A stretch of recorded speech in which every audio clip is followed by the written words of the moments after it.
Well, good afternoon, everyone. As we get started, I want to provide a refresher of the three broad categories of swap species. So ODFW used a process intended to be transparent, robust, and repeatable to identify species included within our swap. We'll walk through each of the categories up here on the screen to provide better information on what these classifications mean, how we're using them, and how you can help refine our draft.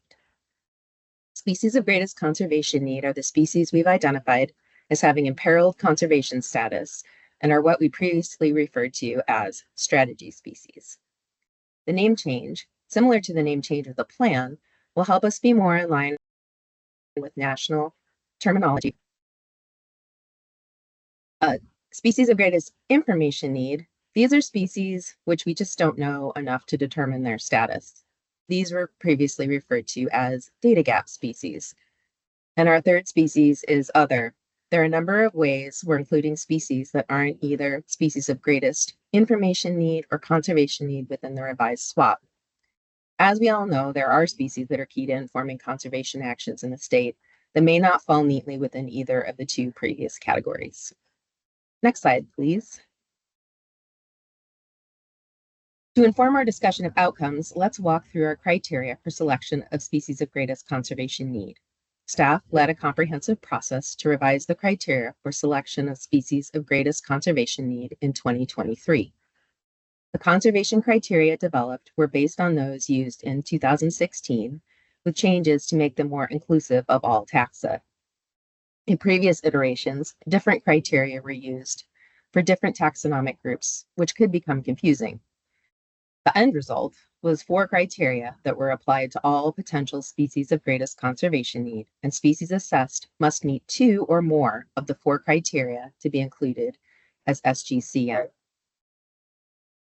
The criteria are intended to identify species that are most at risk in Oregon and for which timely implementation of conservation measures to address existing potential threats is needed for delisting or to prevent them from declining to the point of qualifying as threatened or endangered.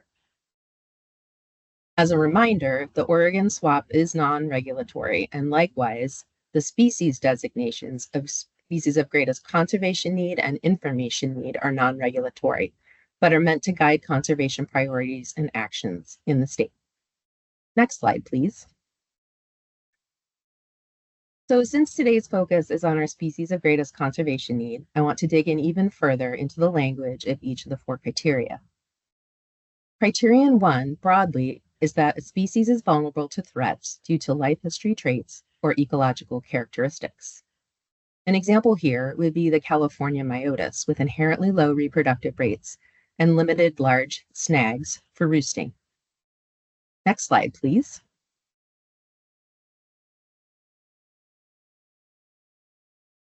The next criterion, presented here in full, is that the population is low or declining, either in the ecoregion or statewide. An example would be a species like the kit fox or pygmy rabbit with very low population sizes in the state. Next slide, please. The third criterion is that the species is at risk because of its restricted distribution. For this criterion, think of a distinct population segment like coastal Pacific martin, with its limited distribution along the Oregon and Northern Californian coasts. Next slide, please. And finally, we have the 4th criterion. The population is vulnerable to major threats, for example, disease, invasive species, climate change, or pollution. With the rise of impacts from climate change and new emerging diseases and the spread of invasive species, this particular criteria was one that we had to be thoughtful with applying. An example are sea otters that are vulnerable to oil fouling of their fur. They are also vulnerable to chemical contaminants. Next slide, please. Now that we've outlined the 4 criteria for species of greatest conservation need, I want to briefly touch on the other species category before we go into our species outcomes. Other species. So there are a number of species with secure populations that don't meet the criteria for species of greatest conservation need or greatest information need. But there are other reasons for us to focus conservation actions on these species. We want to make sure that these species, too, are described in the revised SWAP, and we can provide information about them to help support our partners and the public interested in advancing conservation. American beaver, for example, was assessed for inclusion on the list of species of greatest conservation need, formerly strategy species, under the 4 criteria. They were not found to meet the definition of species of greatest conservation need under these criteria. With the recognition of the important role beaver play in modifying habitats and benefiting other species, ODFW will address beaver in multiple areas throughout the revised SWAP.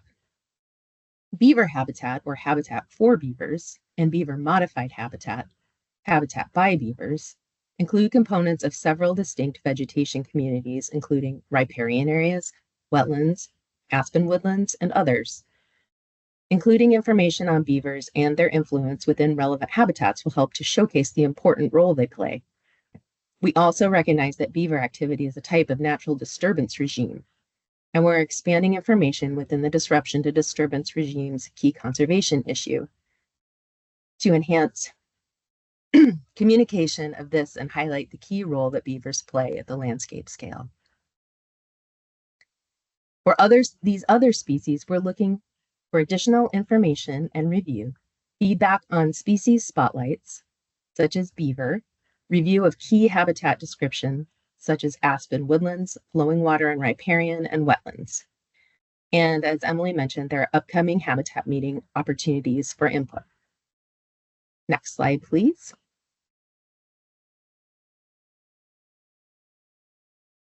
Our ask is for partners to provide technical information.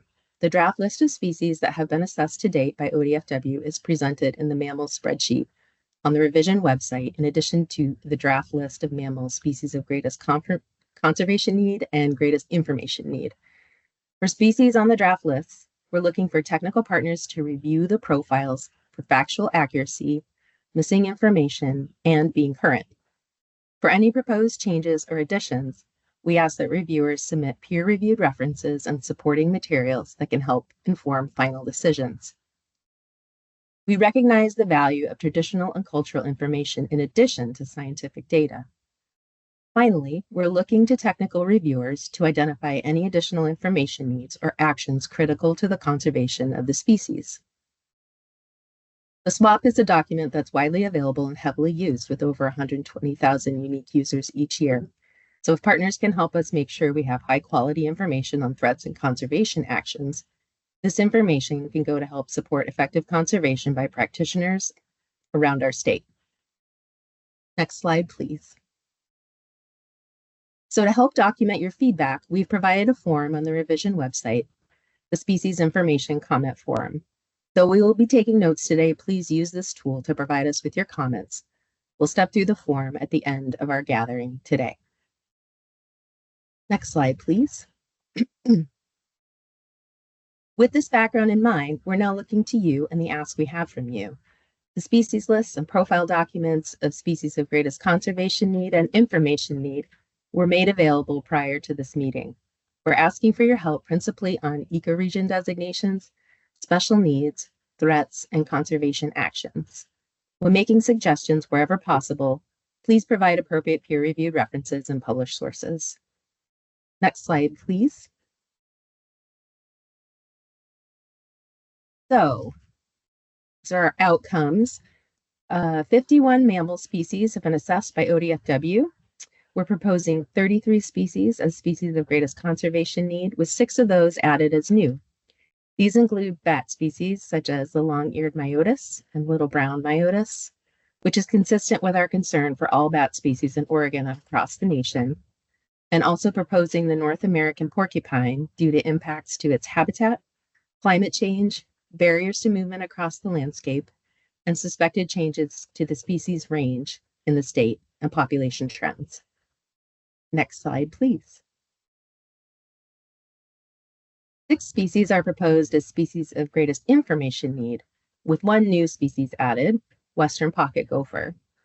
Examples of information needs for this species include impacts of land management activities and threats, population trends, and impacts of habitat restoration on population trajectories.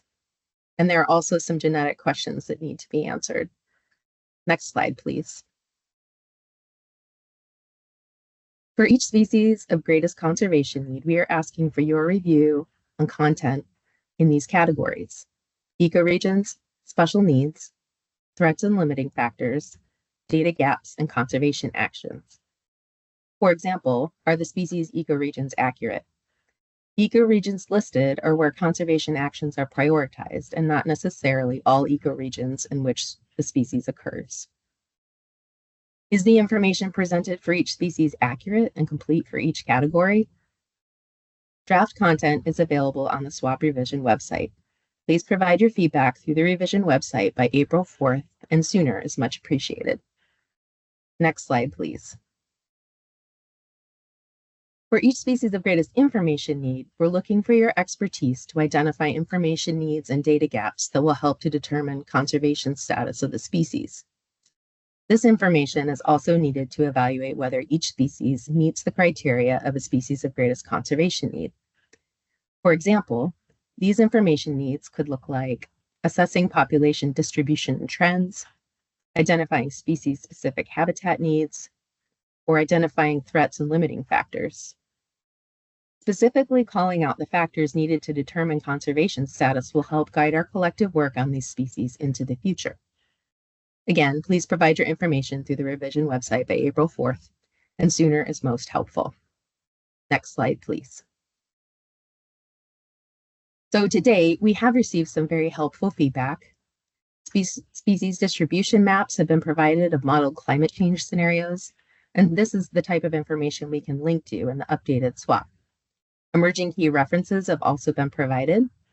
We received modeled information on species availability to adapt to climate change, and additional information needs have been identified.